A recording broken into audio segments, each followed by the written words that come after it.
Savais-tu que parfois tes valeurs peuvent t'empêcher d'obtenir ce que tu as vraiment envie d'obtenir dans ta vie?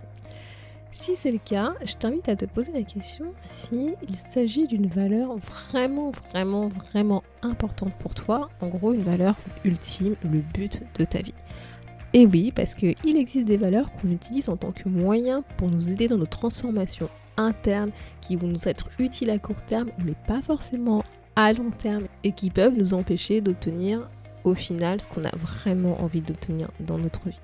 Dans cet épisode, justement, je fais un focus sur ce qu'on va appeler les valeurs en tant que moyen vs les valeurs ultimes qui sont vraiment le but de notre vie. Donc si ça t'intéresse d'en savoir plus, prends un carnet et un stylo et écoute cet épisode. À tout de suite.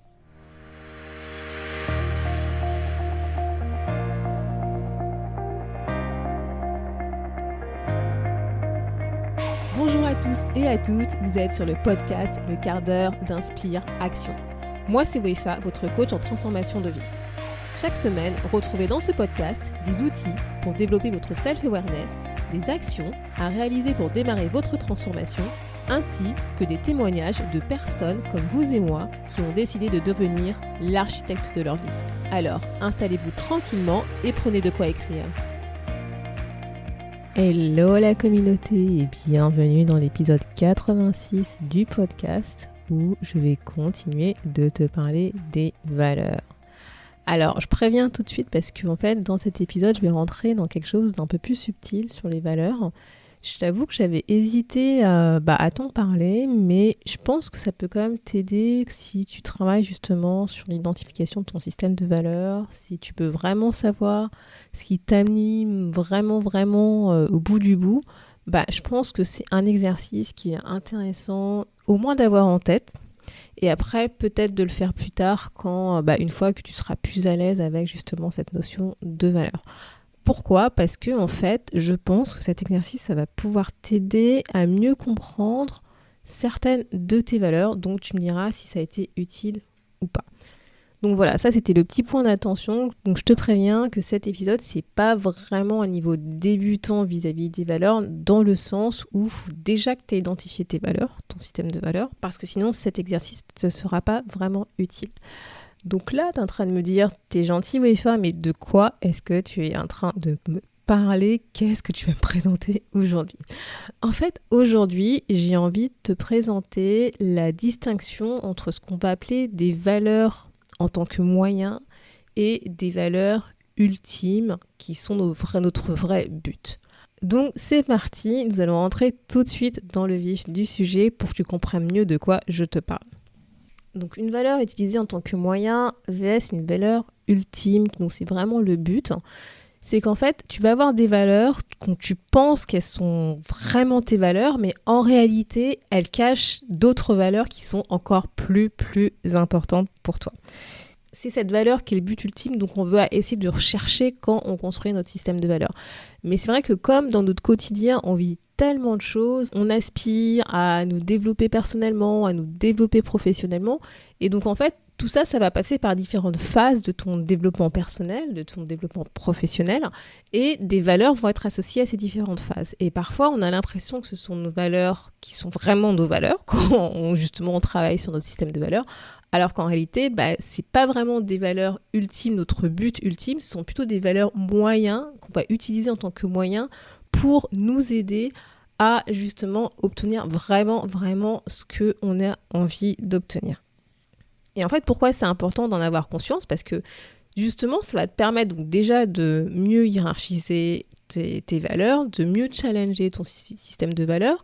Et tu vois, si jamais tu te rends compte que la valeur que tu as identifiée, qui est en réalité un moyen, va parfois à l'encontre de ta valeur qui est vraiment ultime, qui est le but de ta vie, ce qu'il va faire, c'est que tu vas falloir laisser tomber ta valeur en tant que moyen, puisque, comme on dit, tous les chemins mènent à Rome, et donc tu peux utiliser une autre valeur en tant que moyen qui va pouvoir t'aider à obtenir ce que tu veux à la fin de ton objectif de vie, et donc qui va représenter ta valeur ultime.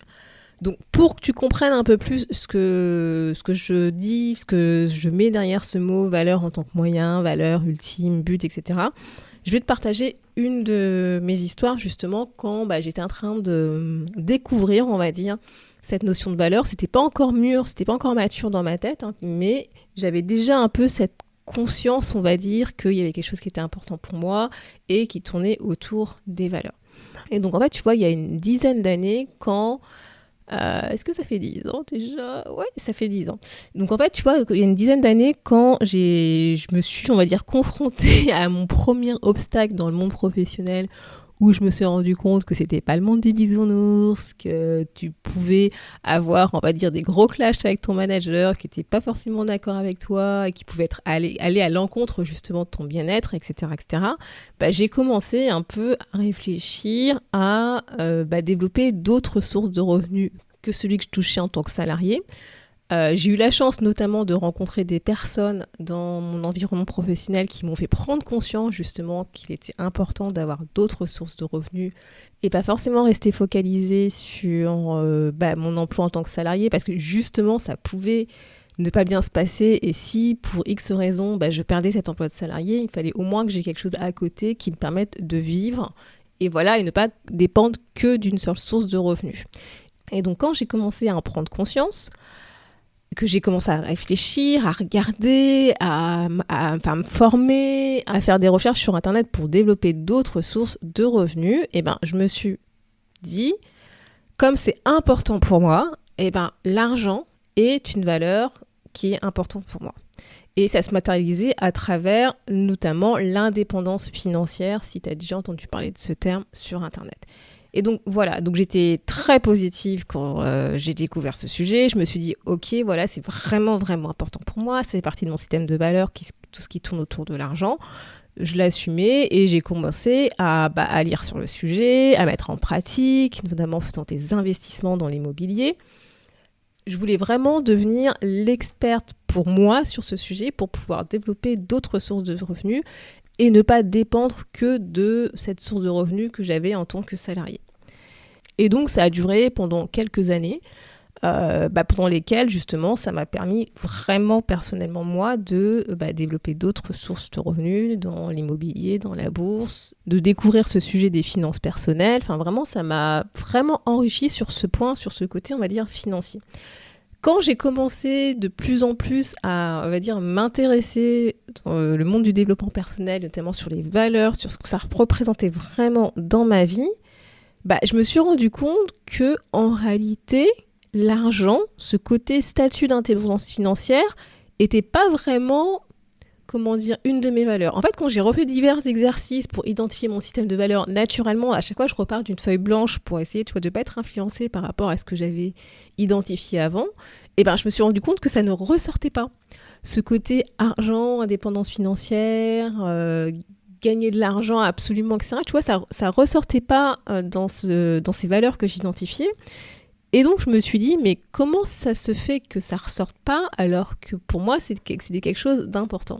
Et c'est là, justement, que je me suis rendu compte que cette valeur que je mettais autour de l'argent, autour de l'indépendance financière, était en réalité un moyen pour moi pour satisfaire quelque chose qui était encore plus important dans ma vie, mais qui englobait cette notion d'indépendance financière, mais qui ne représentait pas cette valeur.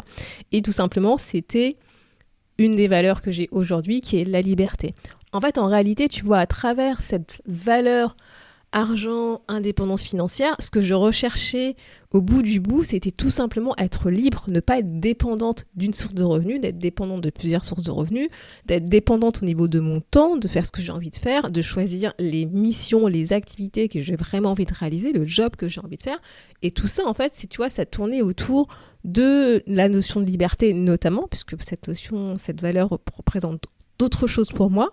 Et c'est là que je me suis rendu compte, en fait, que donc c'était bien d'avoir cette valeur argent, indépendance financière, parce que ça m'a drivé, ça m'a dirigé, ça a guidé, en fait, certaines de mes actions sur le court terme. Mais en réalité, c'était une valeur qui me permettait d'accéder à quelque chose qui était beaucoup plus important pour moi et qui était la valeur liberté. Et aussi, tu vois, pourquoi je me suis rendu compte que cette valeur argent, indépendance financière était un moyen, c'est qu'à un moment donné, justement dans mon évolution personnelle, dans mon développement personnel, cette valeur a commencé à venir, on va dire, en opposition avec d'autres valeurs qui étaient plus importantes pour moi. Et notamment, j'ai commencé à développer, on va dire, des comportements qui pour moi n'étaient pas compatibles avec justement ce que je voulais obtenir du bout, notamment la liberté financière. Concrètement, c'était quoi ? Je me disais dans ma tête qu'il faut absolument que j'ai beaucoup d'argent. Déjà, beaucoup, ça veut dire quoi ? Avant de pouvoir lancer mon activité de coaching, il faut absolument que j'ai beaucoup d'argent pour être sûr, toi, du côté sécurité, de pas manquer d'argent. Tu vois, j'ai commencé à développer cette notion de manque d'argent. Si je manque d'argent, je vais pas être bien et ça va pas être bon, etc., etc. Et ça commençait à aller à l'encontre de ma valeur, notamment liberté, parce que ça me paralysait et je tournais en rond en fait. Je faisais des actions qui, je pensais, tu vois, me faisaient avancer vers mes objectifs de vie, mais en réalité, elles me faisaient tourner en rond. Et je m'en suis notamment rendu compte quand j'ai fait un bilan de vie sur ce domaine de vie, notamment argent et finances, que en réalité, ce que j'avais commencé à développer au début, c'était bien il y a 10 ans, mais maintenant, aujourd'hui, c'était plus compatible, on va dire, par rapport à ce que moi, je voulais vis-à-vis de cette valeur liberté et notamment ce que je voulais construire avec mon activité de coaching. Et c'est là que, tu vois, je me suis rendu compte que c'était important d'avoir conscience de ça, parce que tu peux penser que tu as une valeur qui est importante pour toi, alors qu'en réalité, ça cache une valeur qui est encore plus importante pour toi. Donc voilà, donc j'espère que cette petite histoire t'a permis de mieux comprendre cette notion de valeur en tant que moyen et de valeur ultime but. Et ce que je te propose aujourd'hui, c'est un exercice pour pouvoir justement identifier ces valeurs et te dire est-ce que c'est vraiment une valeur qui est importante pour moi, qui est vraiment une valeur ultime, qui est vraiment le but que j'ai envie d'atteindre, ou est-ce que c'est une valeur en tant que moyen qui va me permettre d'atteindre mes objectifs, donc j'ai besoin éventuellement à court terme pour avancer, mais je dois faire attention parce qu'elle risque peut-être au bout d'un moment d'être en opposition en fait avec ma valeur ultime. Donc moi je te propose 2 exercices que tu peux faire. L'exercice simple, et c'est une technique qui est utilisée beaucoup dans le monde de gestion de projet, en tout cas moi que je l'utilisais dans le monde de gestion de projet, c'est d'appliquer la règle des 5 pourquoi. C'est si par exemple tu identifies une valeur, alors moi je vais prendre l'exemple de la valeur de l'argent, c'est de poser la question pourquoi est-ce que cette valeur argent est importante pour moi ? Et donc tu vois, tu vas avoir une première réponse. Et une fois que tu as cette première réponse, c'est que tu te reposes la question pourquoi est-ce que c'est important pour moi ? Et le fait de faire 5 fois, ça va t'obliger en fait à réfléchir vraiment au but ultime du pourquoi, d'où les 5 pourquoi, c'est super important pour toi. Qu'est-ce qu'en fait ça t'apporte d'avoir cette valeur dans ton système de valeurs ? Qu'est-ce que ça t'apporte dans ton quotidien ? Et au bout d'un moment, si tu n'as plus de réponse, et si tu tournes en rond, on va dire, dans la réponse et dans la valeur que tu identifies, c'est qu'il y a de grandes chances que tu as identifié la valeur ultime. Et notamment le petit truc, c'est que si tu réponds à cette question, qu'est-ce que ça m'apporte d'avoir cette valeur dans mon quotidien ? Et si ta réponse c'est une autre valeur, ça je pense que tu as compris que finalement c'était pas ta valeur ultime et donc il faut que tu continues à creuser le sujet. Mais si ta réponse c'est du type, c'est être moi, c'est ce qu'elle me représente, c'est mon identité, etc. Alors il y a grande chance que tu aies identifié la valeur ultime.